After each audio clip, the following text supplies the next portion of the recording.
हम देखेंगे pathophysiology TV publication के बुक से। हम देखने वाले हैं अपना last chapter sexual transmitted disease का। इसमें हम पढ़ने वाले हैं कुछ टॉपिक जैसे कि गोनोरिया और सिफिलिस के बारे में। तो पहले सेक्सुअल ट्रांसमिटेड डिजीज की डिफिनेशन की बात करें तो इस पॉइंट्स में मैं आपको पढ़ के बताऊंगा। जैसे कि सेक्सुअल ट्रांसमिटेड डिजीज को हम लोग वर्ल्ड डिजीज भी बोलते हैं या फिर सेक्सुअल ट्रांसमिटेड इन्फेक्शन भी बोल सकते हैं।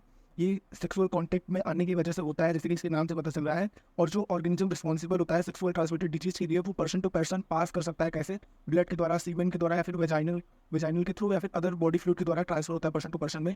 और जो जेनाइटल एरिया होता है वो वहाँ का इन्वायरमेंट जनरली मोस्ट या फिर वार्म होता है। इसके लिए ये आइडियल कंडीशन होता है ईस्ट या फिर वायरस या फिर बैक्टीरिया की ग्रोथ के लिए, जो कि जनरली रिस्पॉन्सिबल होता है सेक्सुअल ट्रांसमिटेड डिजीज के लिए। ये तो बात हो गई कि जब डिजीज हमारी सेक्सुअली ट्रांसमिटेड होती है, लेकिन कुछ नॉन सेक्सुअल ट्रांसमिशन भी हो सकता है इस डिजीज का। कैसे? जैसे कि मदर से चाइल्ड में ये डिजीज जा सकता है प्रेगनेंसी के दौरान, या फिर चाइल्ड बर्थ के टाइम पे, या फिर ब्लड ट्रांसफ्यूजन के टाइम पे, या फिर शेयर्ड नीडल जब खा लेते हैं, नीडल की शेयरिंग हो जाती है, तब ये डिजीज हमको हो सकता है। जैसे कि हमारे कौन कौन से डिजीज हो गए? गोनोरिया हो गया, HIV हो गया, एड्स हो गया, सिफिलिस हो गया। ये कुछ इसके एग्जाम्पल्स हो गए। जैसे अगर हम गोनोरिया की बात करें तो ये बैक्टीरियल डिजीज होता है। किसके द्वारा होता है? बैक्टीरियम नेशेरिया गोनोरिया के द्वारा होता है। ये भी जैसा हमने सेक्सुअल ट्रांसमिटेड डिजीज में देखा, ये मतलब इन्फेक्ट करता है। ये भी हमारा जेनाइटल एरिया के लिए होता है, जहाँ का एनवायरमेंट मॉइस्ट और वार्म होता है। ये सूटेबल कंडीशन होता है इसकी ग्रोथ के लिए, बैक्टीरियल ग्रोथ के लिए। जैसे हमने फीवर रिप्रोडक्टिव ट्रैक्ट हो गया, यूटेरस हो गया, आई हो गया, थ्रोट हो गया। इन सब एरियाज में गोनोरिया के फैलने के चांसेस ज़्यादा रहते हैं। अब ट्रांसमिशन की बात करें तो अनप्रोटेक्टेड ओरल, एनल या फिर वेजाइनल सेक्स के द्वारा ये ट्रांसमिट होता है पर्सन टू पर्सन में। इसका incubation period around 2 to 14 days होता है।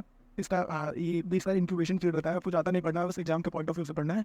ये केवल 2 नंबर के मार्क्स में पूछा जा सकता है, उस हिसाब से आप ध्यान दीजिए। 5 नंबर के अकॉर्डिंग या फिर 7 नंबर के अकॉर्डिंग भी एनफ हो जाएगा, जितना मैं आपको बताऊंगा। सिम्टम्स की बात करें तो इसके सिम्टम्स 14 दिन के अंदर अंदर, एक्सपोजर के 14 दिन के अंदर अंदर ही आपको दिखने लगते हैं। अगर मेन की सिम्टम्स की बात करें तो मेन में दिखते हैं वो कौन कौन से सिम्टम्स होते हैं? ग्रेटर या फिर ग्रेटर फ्रिक्वेंसी होने लगती है यूरिनेशन की, या फिर अर्जेंसी होने लगती है यूरिनेशन की। पस लाइक डिस्चार्ज होने लगता है पेनिस से। और तीसरा पॉइंट स्वेलिंग या फिर रेडनेस होने लगता है कहाँ पे? ओपनिंग ऑफ द पेनिस की ओपनिंग में। और या फिर चौथा पॉइंट देखें तो स्वेलिंग या फिर पेन इन द टेस्टिकल्स में पेन होने लगता है। और पांचवा और लास्ट पॉइंट हो गया परसिस्टेंट सोर थ्रोट होने लगता है। ये हमारे हो गए हैं सिम्टम्स इन मेन। अगर सिम्टम्स इन वुमेन में देखें कौन कौन से सिस्टम्स होते हैं तो फीवर हो गया, लोअर एब्डोमेन में पेन होने लगता है, सोर थ्रोट इसमें भी कॉमन है। फिर फ्रिक्वेंट यूरिनेशन होने लगता है, पेन या फिर बर्निंग सेंसेशन होने लगता है यूरिनेशन के टाइम पे। ये सिम्टम्स इन वुमेन हो गया। और इसके कुछ कॉम्प्लिकेशंस की बात करें हम तो इनफर्टिलिटी इन वुमेन हो सकता है, इनफर्टिलिटी इन मेन हो सकता है, या फिर ये इन्फेक्शन स्प्रेड हो सकता है जॉइंट्स में या फिर other areas of the body में।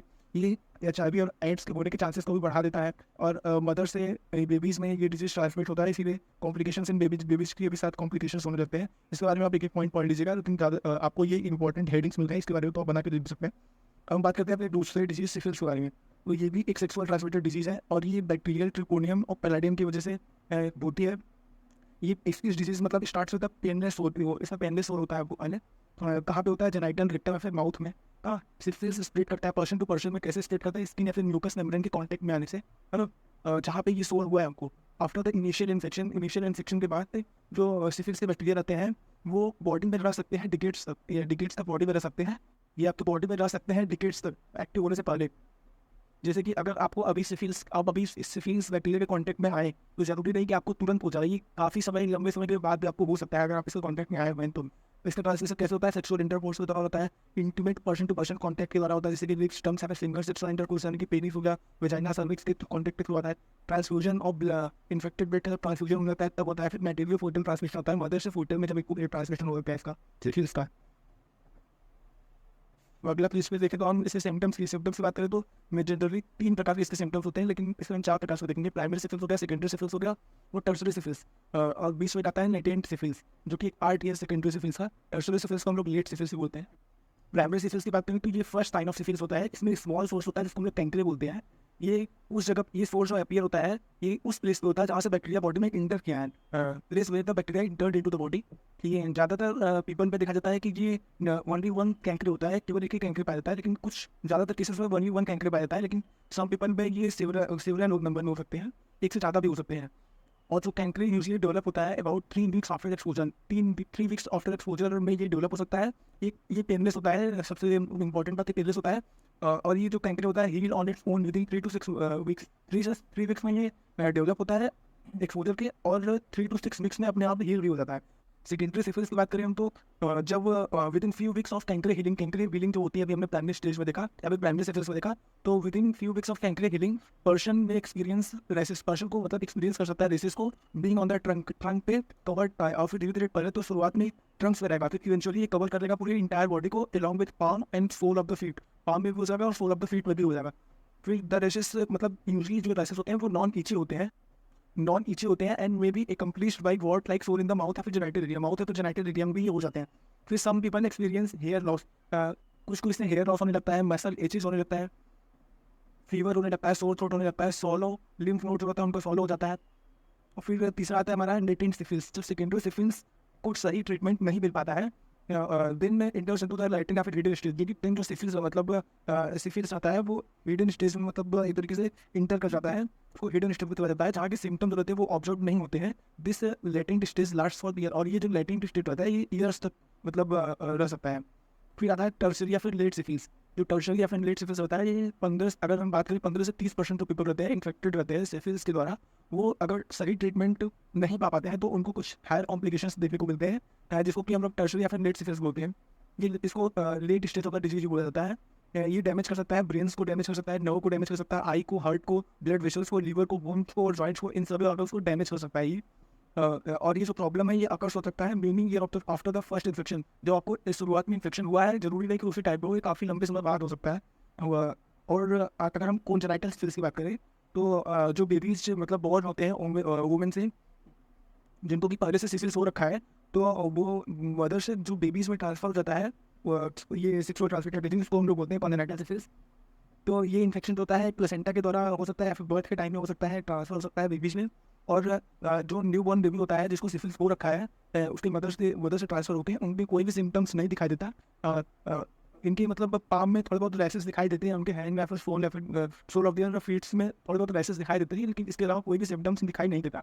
अगर हम इसे कॉजेज की बात करें तो जैसे कॉजेज में भी हमने जो भी इसकी डिफिनेशन में पढ़ा था प्रीवियसली, यही इसे कॉजेज में भी देख सकते हैं आप, आपको बस एक नई हेडिंग मिल जाएगी। ये बैक्टीरियम ट्रिपोनिमा पैलेडियम के द्वारा होता है, जैसे कि हमने प्रीवियसली बात किया इसके बारे में। ये बॉडी में इंटर करता है, माइनर कट के द्वारा इंटर करता है, फिर स्किन या फिर म्यूकस मेम्ब्रेन के द्वारा बॉडी में इंटर करता है। सिफिलिस जो कॉन्टीजियस होता है during primary and secondary stage, जो हमने प्राइमरी और सेकेंडरी स्टेजेस की बात की, इसमें ये सिफिलिस होता है हम क्या होता है कॉन्टीजियस होता है, मतलब ये फैल सकता है, ज़्यादा इसमें फैलने के चांसेस रहते हैं। और कुछ केसेस में ये अर्ली लेटेंट पीरियड जो रहता है उसमें भी ये कॉन्टीजियस होता है। अगर हम इसके कॉम्प्लिकेशंस की बात करें तो स्मॉल बम्स या फिर ट्यूबर्स हो गए, ऐसे कॉम्प्लिकेशंस में आते हैं, न्यूरोलॉजिकल प्रॉब्लम होते हैं, कार्डियोवास्कुलर प्रॉब्लम्स होते हैं, एचआईवी इन्फेक्शन हो सकता है, प्रेगनेंसी एंड चाइल्ड बर्थ में कॉम्प्लिकेशन हो सकता है। अगर हम प्रेगनेंसी एंड चाइल्ड बर्थ में कॉम्प्लिकेशंस की बात करें तो मिसकैरेज के चांसेस को बढ़ा देता है, स्टील बर्थ के चांसेस को बढ़ा देता है, या फिर न्यू बॉर्न बेबी जो होता है वो उसकी डेथ हो जाती है कुछ दिन बाद, उसकी बर्थ के कुछ दिन बाद ही उसकी डेथ हो जाती है। एचआईवी इन्फेक्शन की बात करें तो एचआईवी इन्फेक्शन के चांसेस को बढ़ा देता है, providing an easy way for HIV to enter into the blood stream during sexual activities, इस प्रोसेस को ईज कर देता है। कार्डियोवास्कुलर प्रॉब्लम की बात करें तो आयोटा में आपके इन्फ्लामेशन हो जाता है या फिर अदर ब्लड वेसल्स में इन्फ्लामेशन हो जाता है और ये हार्ट वॉल्व को डैमेज कर सकता है। न्यूरोलॉजिकल प्रॉब्लम्स की बात करें तो स्ट्रोक हो गया, हियरिंग लॉस हो गया, मेनिंजाइटिस हो गया, विजुअल प्रॉब्लम हो गया, डिमेंटिया हो गया, लॉस ऑफ पेन या फिर टेम्परेचर सेंसेशन का लॉस हो जाता है completely, sudden lightning like pain होने लगता है, या ये सारे न्यूरोलॉजिकल प्रॉब्लम्स हैं। अगर स्मॉल बम्स या फिर ट्यूमर्स की बात करें तो बम्स लाइक ट्यूमर्स जो होते हैं वो स्किन में डेवलप हो जाते हैं, बोन्स में डेवलप हो जाते हैं, लीवर या फिर अदर ऑर्गन में डेवलप हो जाते हैं। कब डेवलप होते हैं लेट स्टेज ऑफ सिफिलिस यानी कि टर्शरी सिफिलिस में डेवलप हो जाते हैं, और ये ट्रीटमेंट एंटीबायोटिक के ट्रीटमेंट के दौरान डिसअपीयर हो जाते हैं, वो वहाँ जो होते हैं ये एंटीबायोटिक के ट्रीटमेंट के बाद डिसअपीयर हो जाते हैं। ये सारे हमारे क्या है टोटल कॉम्प्लिकेशंस हैं, और ये हमारे मतलब बॉडी को पूरी बॉडी को डैमेज कर सकता है।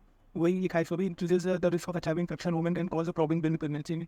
ये सारा हमने डिटेल में एक्सप्लेन कर दिया। इसके बाद वाला टॉपिक है हमारा एड्स, जिसको हम अपने आने वाले नेक्स्ट वीडियो में डिस्कस करेंगे।